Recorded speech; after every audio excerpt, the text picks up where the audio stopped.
Nyad tells a platonic love story against the backdrop of a classic sports tale.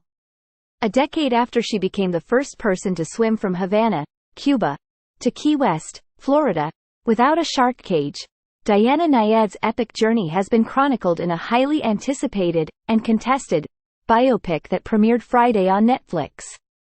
Adapted by Julia Cox from Nyad's memoir, Find a Way, and directed by the husband and wife team of Elizabeth Chai Visarhelyi and Jimmy Chin, the crowd-pleasing sports film, Nyad, dramatizes the later-in-life triumph of the charismatic but divisive long-distance swimmer. 3 decades after retiring from marathon swimming to embark on a second act as a sports journalist, Nyad became obsessed with the feat that had eluded her as a 28-year-old in 1978.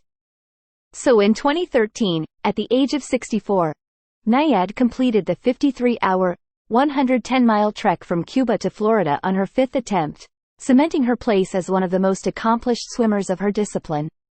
Some text goes here: the Cuba to Florida swim was a dream that never left me and was always in the back of my mind, Nyad said in an interview that Netflix provided to the media. She was unavailable for further interviews because of Hollywood's SAG-AFTRA strike. There was something powerful about connecting these two countries.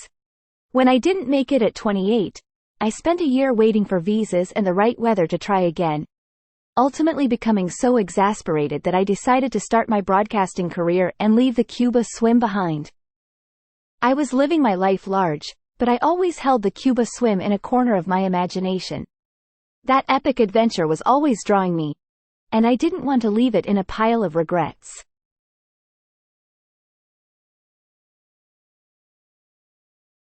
Visarhelyi and Chin, who won an Academy Award for their intense, free-climbing documentary, Free Solo, in 2019 and have received critical acclaim for Meru and The Rescue, have long been interested in telling stories about athletes pushing themselves to the mental and physical extremes of their sport.